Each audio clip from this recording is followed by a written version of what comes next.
So most games are trying to kill you. Dead Space is trying to scare you and then kill you. What makes for good horror is what makes it good for any genre, which is a good story. You know, any good story, any kind of good story will suck you in. Whether it's a book, a film, or a computer game, it will suck you in. You can dress it up with whistles and bells, but at the core, I think, is the storytelling. If they're gonna have any kind of long-term life, they need to have a good backstory. You know, out of all my years of covering games, I seldom seen a game right out of the gate have so much built around it. They said, hey, let's do an animated prequel for this. Let's do a comic book. Let's build, you know, the entire lore of the Dead Space universe. The comic book and the animated feature, you know, they weren't plans from the beginning. We just realized, wow, we got a really big story to tell. We had made all the story for the game, and then we put the game in, and we're like, wow, we still have all the story left. Let's go finish telling this. Dead Space is set about 500 years from now. It's 2414 specifically.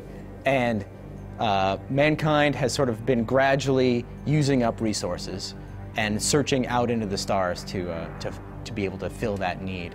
And what they've developed is sort of mining on an unimaginable scale to where they basically crack open planets and consume the resources within. In our future, it's not Star Trek. It's not this big, safe, executive ship with like carpeting and lights and, you know, happy computers that tell you what to do. It's none of that, right? It's this terribly fragile oil rig in space. The Ishimura is a planet cracker, which means it stays in orbit about a year or two over this planet, and it just systematically takes pieces from the planet and tears it apart. You know, the Earth's like lost all its, we've depleted the Earth of everything. Like, kind of like, we'll probably be in that ship like, you know, 2010. And what happens is that there's a planet that they've been mining, and there's a colony down there, and the colony had found something. The marker's kind of an artifact that the miners got directed to go get, which is kind of a very alien twist, right? Because you have like the big company going, oh, go check that out, let us know how it turns out, and then everybody dies. And so the last thing that is found out on Earth is that they've just lost contact with the Ishimura. Never heard of a total communications blackout on one of these things. You'd think with 1,000 people on board, someone would pick up the phone. You get a distress call and you think you're gonna go there to repair the place. Turns out the entire thing is just wasted. Essentially the story of Isaac, this lone engineer who has been sent out to this ship to fix what he thinks is a very simple, maybe communications blackout. He actually volunteers to go because his girlfriend is actually on the ship. And he hasn't heard from her in a while, and the last thing he did hear from her is he's got this video log that's a little odd. Isaac, it's me. I'm sorry about everything. I wish I could just talk to someone. It's all falling apart here. I can't believe what's happening. Part of what we wanted to do in this game was show the effects of these events. You see people traumatized in this game. He's here. Nothing to be afraid of. You see people who have lost all hope. You see people that have gone completely insane. Got it!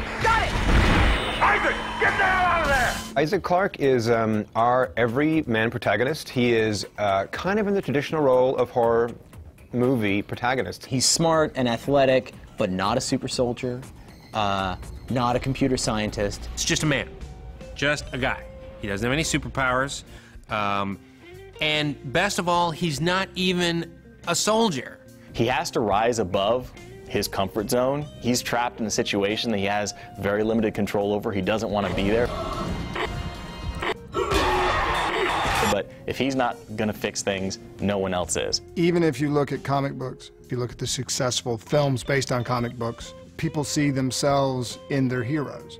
As logical as this sound, you know, the audience really relate to a character like that. We didn't want to have a standard video game character, some big testosterone overloaded dude with a bunch of guns that's, you know, you immediately don't really feel afraid with this guy around. You actually feel safe with this guy around. It just wouldn't be a good sci-fi storyline if mankind's greed did not drive us to unleash our deepest, darkest monsters, I guess. The game is all about, we've run out of natural resources on Earth, we've got to go to these other planets and crack them and take all their valuable minerals, and that's, you know, there's a life lesson in that.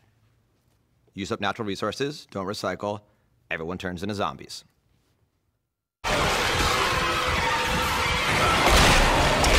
Necromorph is actually the reanimated flesh of a human. It sort of spells it out for itself, doesn't it? Dead change.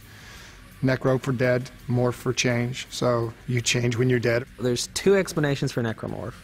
Long version is it's part of this alien virus that kind of comes out of the planet when people start cracking it open. Short version, it's space zombie. And basically, Dead Space is using sort of zombie lore and zombie canon in our own way. With the reanimated flesh of the dead crew, we're sort of invoking very traditional zombie ideas. A zombie is a machine. It's a biological guided weapon. That is what's so terrifying. They don't have a breaking point, and they will keep going because they're not actually human. Zombies. What up? The infection that's taken over the Ishimura and the colony only happens on dead flesh. So everything that you're fighting was once a living human, and apparently at the moment of death, it has been grotesquely converted into what you're seeing. The coolest thing about the necromorphs is that they're not traditional zombies. You have to learn about them. You have to figure out what they are and how to kill them. They have a purpose behind it, that they want to use you in a way that's not right, that adds another layer of like intimacy and wrongness and relationship to the whole thing that makes it so much more scarier than mindless killers. Scott's got to go save his girlfriend from necromorphs. Like, there's so many other girls. You know what I mean? Like, she wasn't that hot. Break up with her, dude. They're necromorphs. You know?